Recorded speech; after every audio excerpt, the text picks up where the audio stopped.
우리가 이제 사람이다 보니까 비교를 하게 됩니다. 뭐가 좋다, 나쁘다, 혹은 색깔이 빨갛다, 초록이다 이런 걸 이제 인간이다 보니까 너무 자연스럽게 하게 되죠. 그래서 사람이 비교하는 거에 대해서 뭐 좋은 것도 있지만 나쁜 것도 있습니다. 그런데 우리가 교회 생활을 하다 보면은 또 한 가지 특징적인 비교를 하는데 그게 뭐냐면 저 사람은 예수님 닮았다라고 느끼는 게 있고 야, 저 사람은 그리스도인 맞아? 라고 이렇게 느낄 때가 있어요. 이것도 하나의 비교인 거죠. 이처럼 우리가 누군가를 볼 때는 예수님을 닮았다, 안 닮았다를 직감적으로 합니다. 직감적으로.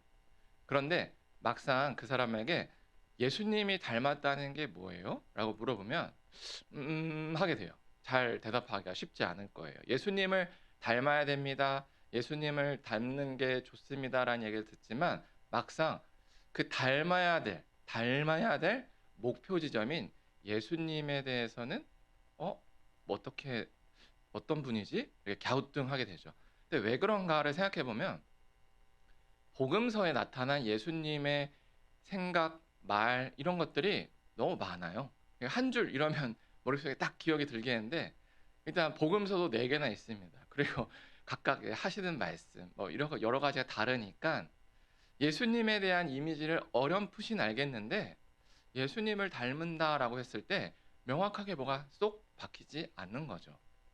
그런데 예수님이 어떤 분이신지 그리고 예수님을 닮는다는 게 무엇인지가 명확하지 않은 상태에서 우리가 신앙생활을 해간다는 것은 마치 초상화를 그리는데 그 대상의 얼굴을 모르고 초상화를 그리는 것과 같습니다. 이 교회의 사명은 이 성도님들을 예수님의 제자로 양육하는 것이고 성도의 사명은 예수님의 제자가 되는 거예요. 교회의 목표고 성도의 목표는 예수님이에요. 예수님을 닮는 것. 그게 우리 일평생의 목표입니다. 그게 성화의 과정이죠. 그런데 정작 내가 닮아야 하는 그 대상이 누군지는 알아요. 익숙해요. 하지만 명확한가를 돌아보면 아마 흐릿한 이미지로서 뭐가 있을 것 같은데 아마 이런 분위기가 더 많을 거다라는 생각이 듭니다. 그래서 오늘 설교를 잘 들어보시면 아, 예수님을 닮는다는 게 이런 거구나. 그리고 내가 그 예수님을 닮는 과정에 잘 가고 있구나. 아니면 내가 지금 잘못 생각하고 있었네? 라는 거를 깨달으실 수 있을 겁니다. 교회 생활을 오래 하다 보면은 우리가 그럴싸한 교인이 됩니다. 교회에서 사용하는 용어에 익숙해지고요. 여러 가지 성경 프로그램에 참여하다 보니까 이제 성경에 대해서도 얼추 알아갑니다. 그리고 교회에서 뭐 이런 봉사도 하고 절기마다 행사들을 이렇게 참여하면서 이제는 교회가 어떻게 돌아간다라는 느낌을 받아요. 그래서 어느 정도 이제 교회에서 연차가 쌓이면 스스로도 야, 나 정도면 괜찮은 신자다라는 생각이 드는 거죠. 그런데 우리가 여기서 조심해야 할 점이 있습니다. 뭐냐면 교회 문화에 익숙해졌다고 그것이 예수님을 닮았다라고 반드시 말하기 어렵다라는 거죠. 다시 한번 말씀드릴게요. 교회 문화에 익숙해진 것과 예수님을 닮은 것이 반드시 같은 건 아닙니다. 이 사실을 가장 잘 드러내는 사례가 바로 성경에 나온 서기관과 바리새인입니다. 신약 성경에서 그 자주 등장하는 예수님의 비판의 대상이 되는 이 서기관과 바리새인들이 어떤 사람들이냐면 서기관은 말 그대로 구약 성경을 필사하면서 그 성경을 보존하는 역할을 했고 또 가르쳤던 율법 학자였습니다. 그리고 바리새인들은 율법을 엄격하게 생활에서 지키고 또 삶의 터전에서 사람들의 율법 선생님이요 신앙 선생님으로 자리매김했던 사람들입니다. 이들은 하나님의 말씀에 능통했습니다. 그리고 그것뿐만 아니라 그 구약 성경을 해석한 그 해석본들을 모아놓은 미시나라고 한 그 책에 대한 내용들도 빠삭했습니다. 그래서 사람들에게 존경받았습니다. 거룩한 사람이다. 대단히 하나님의 사람이다라고 칭송을 받았습니다. 그런데 우리가 뭐 다 알듯이 예수님의 평가는 좀 달랐죠. 서기관과 바리새인들을 보면서 예수님은 겉에 보이는 것만 중시하는 외식주의자다라고 이야기합니다. 서기관과 바리새인들은 스스로 하나님의 말씀을 잘 따른다고 자부했습니다. 그런데 그들이 따랐던 것은 사실 하나님 말씀 그 자체보다는 하나님의 말씀을 잘 지키기 위해 자신들이 여러 세대를 거쳐 세워놓은 규칙들이었습니다. 규칙들. 뭐 예를 들면 이런 거죠. 우리가 잘 아는 뭐 안식일을 잘 지켜라라는 이런 하나님의 말씀이 있죠. 그런데 이 서기관과 바리새인들이 오랜 시간들을 통해서 쌓아온 것은 안식일에 그 지켜야 되는 정신보다는 안식일을 거룩하게 지키기 위한 세부 규칙들을 쌓아왔습니다. 그래서 이 세부 규칙들을 얼마나 잘 지키고 얼마나 잘 아는가가 마치 그 사람의 신앙이요, 그 사람이 하나님을 얼마나 닮았는지를 체크하는 척도가 됐던 거죠. 그러다 보니까 시간이 흘러서 주객이 전도됩니다. 정작 하나님의 말씀은 온데간데 없고, 그리고 그 하나님의 말씀의 정신은 다 사라지고 오직 그 규칙, 하나님의 말씀을 잘 지키기 위해 자신들이 만들어 놓은 규칙들이 마치 하나님의 말씀의 자리로 올라간 거죠. 그러다 보니까 이 사람들이 이제 꾀를 내서 시간이 지나면서 자신들은 잘 지킬 수 있는 규칙들로 수정을 해 가지만 다른 사람들은 지키기 어려운 모습으로 규칙을 수정해 갑니다. 이렇게 한 이유는 자신의 권위를 높이기 위한 거죠. 나는 이렇게 규칙도 잘 지키고 나는 이렇게 규칙을 잘 알아 라는 것을 드러내기 위함이었습니다. 이렇게 스스로 하나님의 말씀에 가깝고 거룩한 사람이다 라고 자부했던 서기관과 바리새인들은 정작 예수님, 하나님이신 예수님을 눈앞에 두고도 그분이 하나님인 줄을 전혀 알아보지 못했죠. 이게 바로 이 주객이 전도된 그 상황입니다. 그런데 우리 교회에서도 이러한 문화들이 있습니다. 제가 청년 시절에 교회 생활을 할 때 그 교회는 독특한 문화를 가지고 있었습니다. 뭐냐면 담임 목사님께서 이런 말씀을 자주 하셨어요. 주일은 하나님께 드리는 날입니다. 맞죠. 끄덕끄덕합니다. 그러니까 주일에 올 때는 여러분께서 가지고 있는 가장 좋은 옷을 입고 와야 됩니다. 그것도 끄덕끄덕 했습니다. 그래서 정장을 반드시 입고 오세요 라고 얘기하시더라고요. 저는 그 당시에 그게 첫 교회였고 거기서 신앙생활을 처음 했기 때문에 전국에 있는 모든 교회가 다 그런 줄 알았습니다. 그게 당연한 줄 알았어요. 그래서 저는 그 당시부터 지금까지 주일날 늘 정장을 입습니다. 그리고 주일날 정장을 입는 사람은 믿음이 좋은 성도예요. 그게 이제 좋은 성도요, 좋은 믿음의 그 척도가 바로 주일날 정장을 입느냐 안 입느냐, 이게 바로 척도였어요. 그런데 제가 이제 신학을 해보고 지금 와서 돌아보니까 사실 그것은 마치 이 안식일을 지키려는 거에 넘어서 세부 규칙인 거예요. 아니, 주일날 예전에 그 목사님 시대 때 그래 입을 게 별로 없고 옷감이 좋지 않을 때는 정장이 가장 좋은 옷일 수 있었어요. 근데 지금 돌아보면은 내가 가진 정장보다 훨씬 비싸고 좋은 그 옷들이 백화점에 엄청 많다는 사실을 깨닫고 나니까 가치관에 혼동이 오더라고요. 그러면서 알게 된 게, 이런 그냥 눈에 보이는 이런 규칙들이 마치 어떤 사람의 믿음의 그 분량을 보여줄 수가 없겠구나를 느낀 거죠. 그리고 우리가 상식적으로 생각해도 주일날 정장을 입고 온다고 그 사람의 평일의 생활이 보장되는 게 아닌 겁니다. 오히려 주일날 정장을 입고 와도 평일날 정말 예수님 안 믿는 사람처럼 생활하는 사람이 있는 반면 주일날 그냥 편하게 입고 와도 그 삶의 여정이 예수님의 향기로 가득한 사람이 있다라는 거죠. 이걸로 보았을 때 우리가 한 가지 내릴 수 있는 결론이 있습니다. 뭐냐면 우리 교회 내에서도 눈에 보이는 어떤 문화가 있을 수 있을 거예요.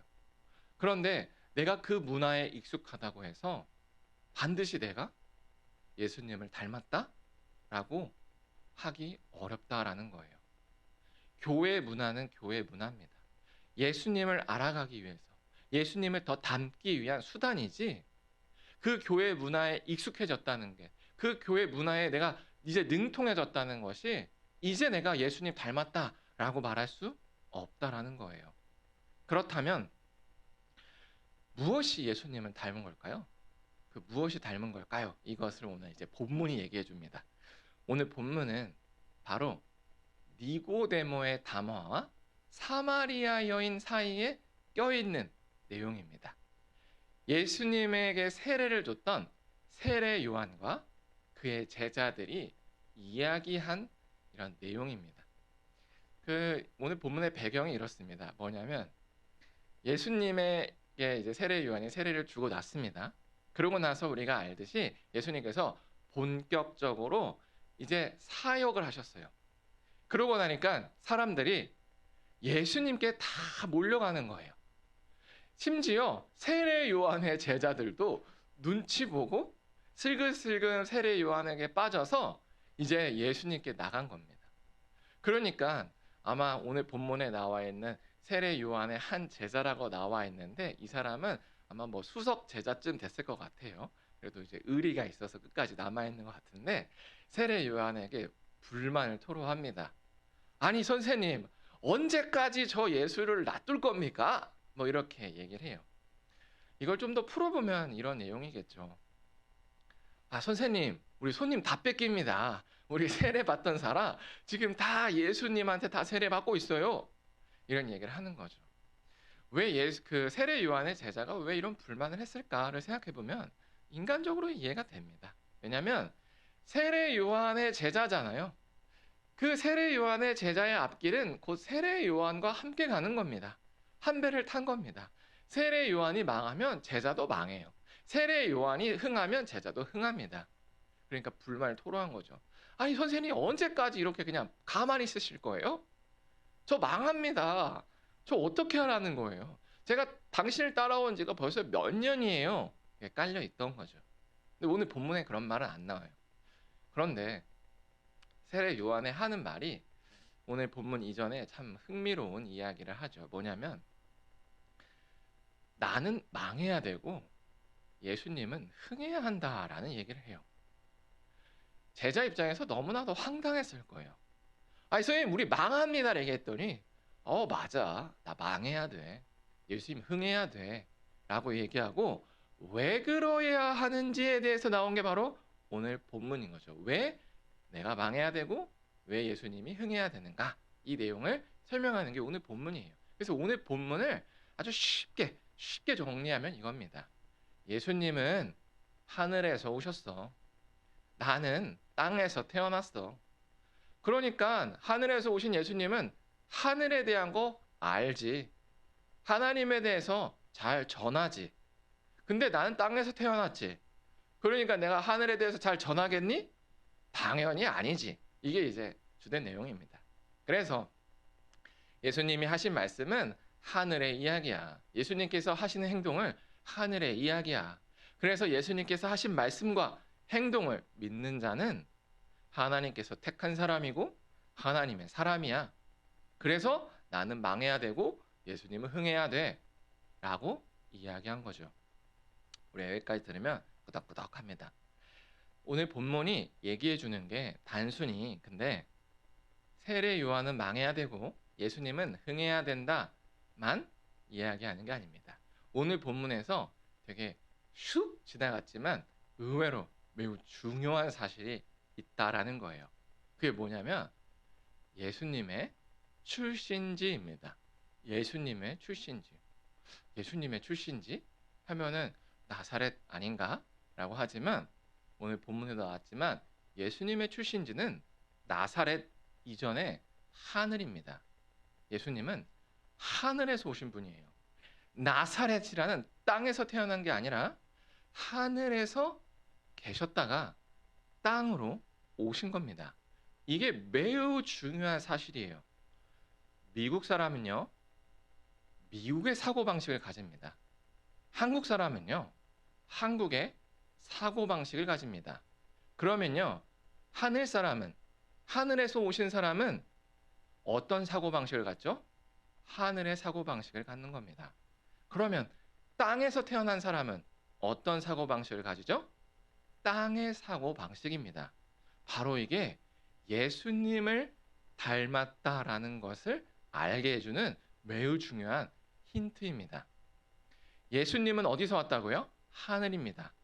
그럼 예수님을 닮았다는 게 뭐예요? 하늘에서 온 사람처럼 생각하는 거예요. 하늘에서 온 사람처럼 생각하고 하늘에서 온 사람처럼 행동하는 게 예수님을 닮은 겁니다. 이걸 굉장히 잘 기억해야 돼요. 그래서 내가 교회 문화에 익숙해졌는데 나의 생각이 여전히 땅의 사람처럼 생각한다. 나의 행동이 여전히 땅의 사람처럼 행동한다. 그럼 예수님 닮은 건가요? 아니라는 거예요. 예수님을 닮았다는 거는요, 하늘 사람처럼 생각하고 하늘 사람처럼 행동하는 거예요. 미국 사람 닮았다는 것은 미국 사람처럼 생각하고 미국 사람처럼 행동하는 거예요. 아주 간단한 원리입니다. 그러니까 예수님을 닮았다는 건요, 복잡한 게 아니에요.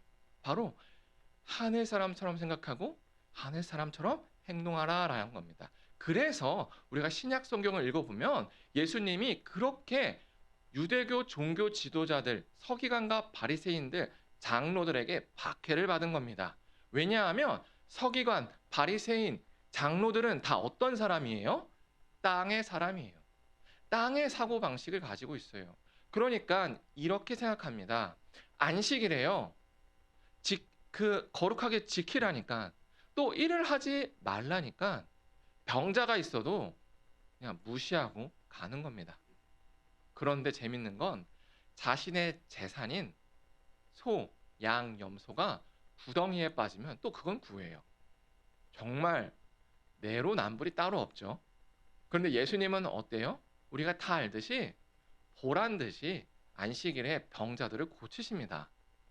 그러니까 땅의 사람인 서기관과 바리새인과 장로들이 도무지 이해가 안 되는 거예요. 예수님은 사실 안식일에 병자를 고치는 게 너무 자연스러웠습니다. 왜요? 하늘 사람이니까요. 하늘의 문화거든요. 하늘에선 당연했던 거예요. 근데 땅에서는요, 당연하지 않은 거예요. 왜 우리가 지금은 이제 외국인들이 익숙하지만 한참 이제 교역이 열리면서 외국인들이 많이 들어왔을 때 2000년 초반만 해도 그 TV에서 이렇게 공익 방송에서 미국 사람들이 하는 문화가 우리가 낯선 거에 대해서 많이 했던 게 나옵니다. 제가 기억하는 게 어떤 게 있냐면 이런 게 있어요. 할아버지가 지나갑니다, 길에서. 그러면 미국 사람들이 하이, 안녕하세요 할아버지 이렇게 해요. 그럼 할아버지가 어이 놈이 자식 건방지게 와서 나한테 손을 들어서 인사를 해. 이렇게 얘기하는 거죠. 이거 문화 차이입니다. 순전히 문화 차이예요. 미국 사람들은 너무 자연스러운 행위인데 우리에게는 너무나도 어색한 문화인 거죠. 이와 마찬가지입니다. 하늘에서 오신 예수님의 문화에서 이 땅에서 하는 그 모습들, 예수님이 신약성경에서 보여주셨던 그 모습들은 사실 하늘에서 당연한 문화였던 겁니다. 마치 예수님께서는 이 땅에 미련이 없는 사람처럼 행동하셨죠. 예수님을 따르는 사람들이 예수님을 따르겠습니다 라고 했더니 예수님이 이렇게 얘기하세요. 얘들아, 나는 머리 둘 곳이 없어. 나 사실 이 땅에 뭐 집도 없고 뭐도 없어. 나 그냥 곧 갈 사람이야. 그래도 올 거야? 라고 얘기하는 거죠. 땅의 사람은 좀 이해가 안 돼요. 우리는 뭐부터 구하죠? 거주지부터 구합니다. 근데 예수님은 거주지에 관심이 없으세요. 이상하잖아요. 우리는 땅에 살기 때문에 원수가 있으면 내가 다칠 수가 있습니다. 그래서 원수는 어떻게 해야 돼요? 제거해야 됩니다. 매우 정상적인 사고예요. 근데 예수님이 뭐라 그러세요? 용서하래요. 그럼 우리 어떻게 돼요? 제거당하면 어떡합니까? 원수한테. 이해가 안 되는 거예요. 오른뺨을 때리면 우리는 왼뺨을 2번 때려야 되죠. 복부도 한번 쳐줘야 돼. 그래야 기분이 풀려요. 근데 예수님 뭐라 그래요?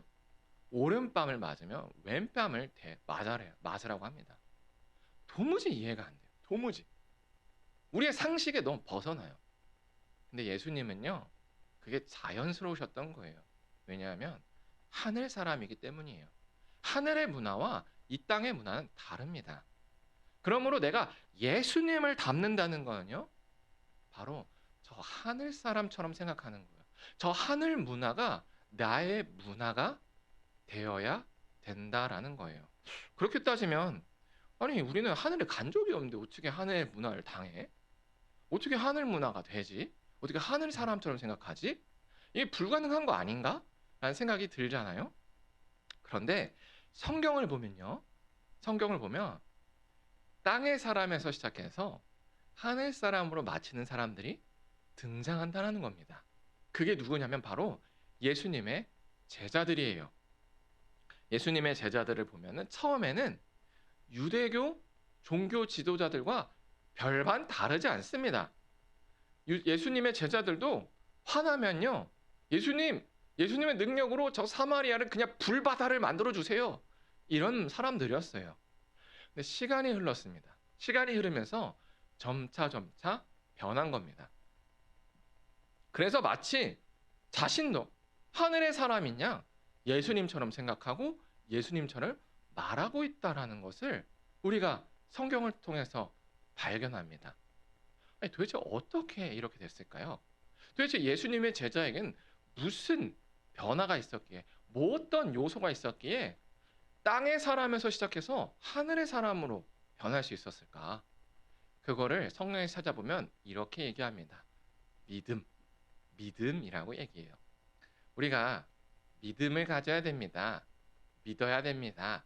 예수님을 믿어야 됩니다. 라는 이야기를 교회에서 정말 자주 하는데 이게 거의 관용구가 돼서 사실은 그 목적어의 내용을 잘 생각을 안 하고 그냥 믿음이라고 이렇게 사용하는 것 같아요. 안녕하세요라는 것도 이제 관용구가 된 거죠. 안녕이라는 것은 이제 평안하십니까?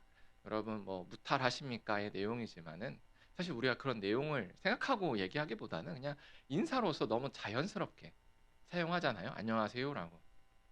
그것처럼 교회에서도 믿음을 가져야 됩니다. 예수님 믿어야 됩니다라는 이 믿음이라는 단어가 매우 관용구처럼 돼서 그냥 사용은 하는데 사실은 그 내용에 깊이 뭔가 생각하고 잘 쓰지 않는 것 같아요. 그래서 이 믿음이 뭔지를 다시 한번 생각해 보면 이겁니다. 예수님은 하나님의 자녀입니다. 맞죠? 하나님의 아들입니다. 그러니까 하늘에서 오셨으니까 당연히 하늘로 가시는 게 당연해요. 우리가 한국 사람이니까 해외 여행을 가면 한국으로 돌아오는 게 당연한 겁니다. 그렇죠? 근데 예수님이 이렇게 얘기하신 거예요. 얘들아, 이제 나를 믿으면, 나를 통하면 너희도 나와 똑같이 하나님의 자녀야 라는 거예요. 자녀라는 게 뭡니까? 바로 그 아버지와 그 자신의 집이 정해지는 거예요. 너희가 지금까지는 마치 땅에서 태어나서 땅이 집인 것처럼 살았지만 이제 나 때문에 너는 하늘 사람이야. 너희 집은 하늘이야. 너는 하늘로 가야 돼. 이 내용이 예수님이 말하신 핵심 내용입니다. 너 하늘 사람이야, 사실. 너 하나님의 자녀야. 그러니까 너도 나처럼 하늘로 가야 돼. 이게 예수님이 말씀하신 내용이에요. 그래서 이거를 믿으면요. 그렇구나. 나도 이 땅에서 끝나는 게 아니었구나. 나도 집이 하늘에 있었구나. 와, 나도 하늘 사람이었구나. 그러면 내가 이 땅에 더 이상 미련을 굳이 둘 필요가 없구나. 이 땅은 짧지만 하늘은 길구나. 이게 깨달아지는 거죠. 마치 하늘 사람처럼 생각하게 되는 겁니다. 그래서 이 믿음이 강해지면 강해질수록 어떻게 되느냐?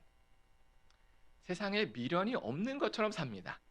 세상에 미련이 없는 사람처럼, 야, 이 사람 뭐야? 야, 위험한데? 라고 느껴지는 그런 삶을 살죠. 이 사람 제정신인가? 라고 느껴지는 삶을 삽니다. 그래서 이것을 히브리서에서 뭐라고 얘기하냐면 이렇게 얘기합니다. 세상이 감당할 수 없는 사람이다 라고 얘기하는 거예요. 땅의 사람은 도무지 이해할 수 없는 하늘의 문화와 하늘의 생각 방식대로 살아가니까 도무지 이해가 안 되는 거죠. 그런 사람이 한 명 아주 구체적인 예가 신약 성경에 등장하는데 바로 삭개오입니다. 삭개오. 삭개오 이야기는 아마 자주 들어보셨을 거예요. 세리장이라고 합니다. 지금으로 따지면 국세청 장쯤 됐겠죠. 이제 세리들을 관리하고 이 세리들의 우두머리로서 세금 걷는 거에는 뭐 달인입니다. 그러니까 그동안 그 사람이 살아올 때 얼마나 악착같이 살았는지를 알겠죠. 근데 한 가지 그 사람의 삶에 컴플렉스가 있었던 것 같아요. 뭔지 아십니까? 키가 작았던 것 같아요. 그래서 사람들 사이에 서 있으면 머리 정도 하나가 작았는지 예수님이 온다는 소식을 듣고도 예수님을 보기 위해서 나무로 올라가야 될 만큼 이제 안타까움이 있었던 겁니다. 이렇게 삶에 안타까움이 있는 사람들은 꼭 그걸 극복하기 위해서 자신의 다른 것을 이제 취하게 되죠. 아마 그게 돈이 아니었을까라고 생각합니다. 요즘 이제 남자들도 이제 왜소한 분들이 그걸 극복하기 위해서 여러 가지 치장을 한다거나 하는 것처럼 아마 이 세리장이었던 삭개오도 자신의 그 컴플렉스를 극복하려고 했던지 정말 인생을 완전히 그냥 돈으로 올인을 했습니다. 그래서 부자였던 것 같아요. 상당히 부자였어요. 근데 사람들에게 존경을 못 받았습니다. 왜냐하면 그 당시에 이 세금을 걷는 것은 이 로마의 식민지의 하수인 역할을 해야 했던 거죠. 세금만 걷었던 게 아니라 아마 로마 관리들에게 조금 상납도 해야 되고 했던 겁니다. 근데 상납만 하면 남는 게 없잖아요. 그러니까 어떻게 합니까? 거기에 좀 마진 더 붙이는 겁니다. 그러니까 좀 부를 많이 축적했는데 어느 날 예수님이 찾아오신 거죠. 왜 삭개오가 예수님을 만나고 싶어 했는지는 성경에 나오지 않습니다. 하지만 예수님을 간절히 보고 싶었어요. 나무에 올랐습니다. 근데 예수님이 먼저 삭개오를 부르셨죠. 삭개오야, 삭개오야. 그래서 삭개오가 내려왔고 예수님을 자신의 집에 초청했습니다. 그리고 놀라운 변화가 있었죠. 뭐냐면 삭개오의 고백입니다. 삭개오가 이렇게 얘기하죠. 예수님, 이제 제 소유의 절반을 사람들께 나눠주겠습니다. 그리고요, 제가 만약 다른 사람에게 부당한 이득을 취했다면 4배로 갚아줄게요. 이런 얘기를 해요. 절반을 떼요.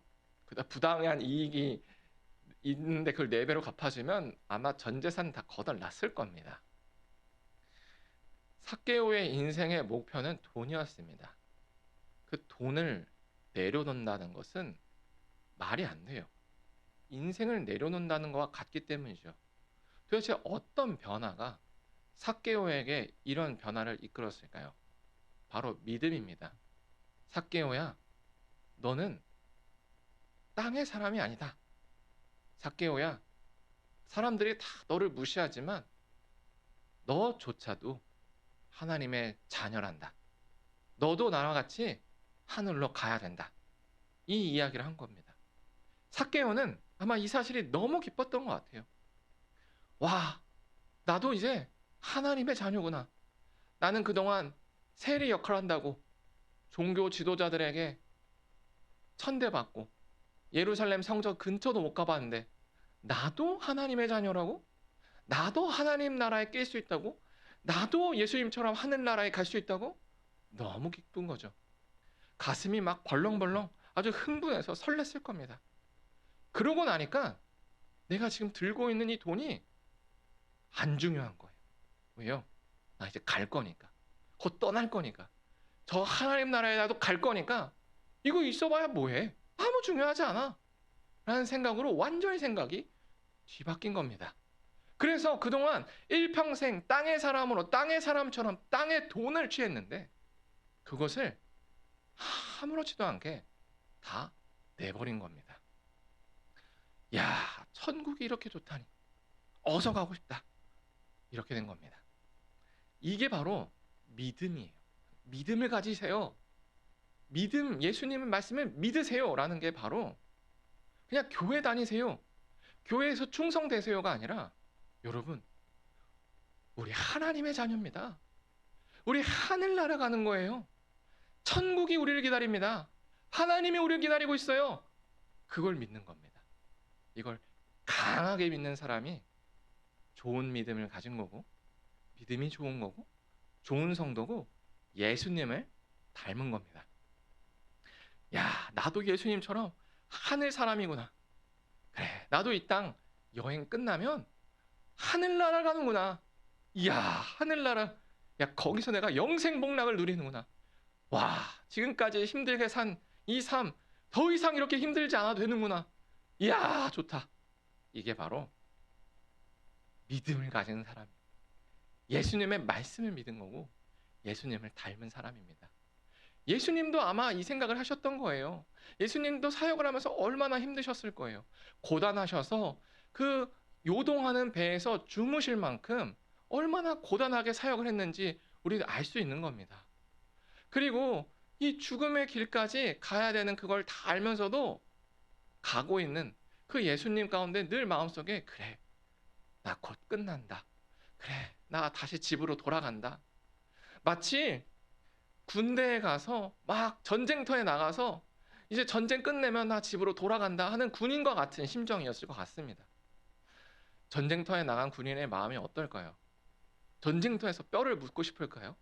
아니에요. 전쟁이 힘들면 힘들수록 고향 생각, 어머니 생각, 아내 생각, 자녀 생각이 나는 겁니다. 예수님은 사역이 힘들수록 어떤 게 생각났을까요? 아버지가 생각났겠죠. 하늘 나라가 생각났겠죠. 그와 같습니다. 우리도 하늘에서 내려온 건 아니지만 예수님의 말씀을 들었기 때문에 하늘이 어떤 곳인지를 감을 잡고 있어요. 그러니까 우리가, 야, 저 사람 예수님 닮았다 라는 것을 직감적으로 아는 거죠. 하늘이 얼마나 좋은지 너무나도 많이 들었어요. 이제는 그것이 우리께 돼야 돼요. 그것이 우리의 삶으로 뼛속 깊이 들어와야 됩니다. 그래서 우리도 하늘 사람처럼, 야, 그래, 생각해보니까 하늘이 좋지. 그래, 생각해보니까 하늘이 너무 좋다. 여기가 돼야 됩니다. 이게 바로 하늘의 사람의 사고방식이고 하늘 사람의 모습입니다. 그러면 어떻게 되냐? 그래, 어차피 난 천국이고 천국으로 떠날 사람인데 저 사람 용서 안 할 이유가 없어. 그렇잖아요. 이 땅에 무슨 미련이 부귀영화를 누리겠다고. 저 사람 끝까지 미워할 이유가 없죠. 그리고 또 나는 어차피 천국 갈 건데 저 사람 굳이 뭐 안 도와줄 이유도 없지. 그리고 나는 어차피 천국을 갈 건데 뭐 하나 더 가져보겠다고, 뭐 하나 더 이제 쌓아보겠다고 악착같이 남 뒤통수 치고 막 악바리처럼 살 필요도 없는 거죠. 너무나도 그 자연스러운 거예요. 정말로 하늘나라가 자기의 고향이고 내가 돌아가야 될 곳이고 이곳이 삶의 전쟁터라고 믿는 사람은요, 이게 자연스럽습니다. 그런데 교회 문화에 익숙해진 것을 믿음의 전부라고 여기는 사람들은 결코 이게 자연스럽지 않죠. 왜요? 여전히 사고방식은 땅의 방식이기 때문입니다. 교회에서 보여지는 체면 치레 때문에 그럴싸하게 봉사도 하고 그럴싸하게 섬김도 하지만 결정적인 순간에 결정적인 희생은 주저합니다. 왜죠? 하늘 사람이 아니기 때문이에요. 목숨마저 희생하는 예수님과 같은 삶이 당연하지 않은 거예요. 이게 너무나도 무서운 겁니다. 우리가 이걸 잘 분별하지 않으면 우리 스스로 나는 잘 믿고 있어, 나는 예수님의 제자가 잘 되고 있네 라고 착각하기 너무 쉽습니다. 내가 지금 믿음이 작아서 내가 그런 거야 라고 쉽게, 너무나도 쉽게 합리화하기 쉽습니다. 어쩌면 내가 지금 익숙하고 들고 있는 내가 신앙이라고 여기고 있던 그 요소들이 어쩌면요, 하늘의 문화와 하늘의 생각이 아니라 땅의 문화와 땅의 생각이고 그저 교회의 문화일 수도 있다라는 거예요. 내가 교회의 문화에 익숙하다고 해서 내 생각이 하늘 사람이다라고 너무나도 확신하면 안 됩니다. 내가 성경 말씀을 이제 좀 알기 시작했다고 그 말씀이 정말로 하늘의 사고방식으로 내게 됐다라고 너무 쉽게 우리가 단정하면 안 됩니다. 그러므로 우리가 오늘 이 시간에 우리를 잘 돌아봤으면 좋겠습니다. 나는 지금 예수님을 닮아가고 있는가? 이것이 단순히 이런 제자훈련 프로그램에 참여하는 게 아니라 정말로 나의 사고방식이 예수님처럼 하늘의 방식으로 완전히 뒤바뀌어 있는가? 내 본향, 나의 집이 지금 땅인가 하늘인가? 이게 완전히 바뀌어서 하늘이 더 좋구나 여기로 바뀌어 있는지, 아니면 익숙해서 그래 천국이 좋긴 좋은데 야, 난 그래도 땅이 좋다. 야, 그래도 나 더 살고 싶다. 이건지 돌아봐야 됩니다. 우리가 머리로는 하늘이 좋다는 거 다 고백해요.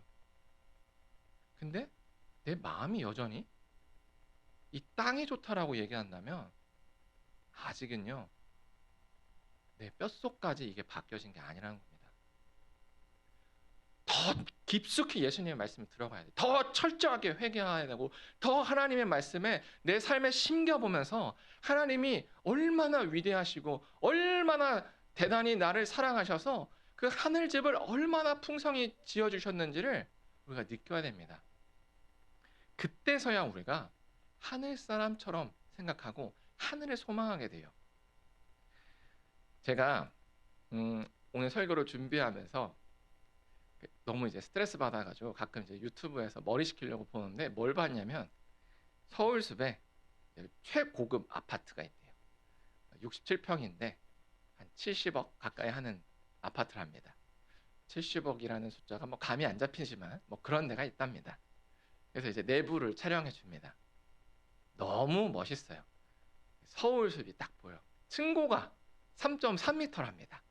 너무 크니까, 층고가 높으니까 예배당처럼 이렇게 넓어도 별로 이렇게 티가 안 나는 거예요. 거실이 예배당만 합니다, 거기가. 그러면서 이제 딱 보면은 야, 너무 좋다 이런 생각이 들어요. 너무 좋다 이런 생각이 들죠. 그러면서 제 안에 두 가지 마음이 동시에 듭니다.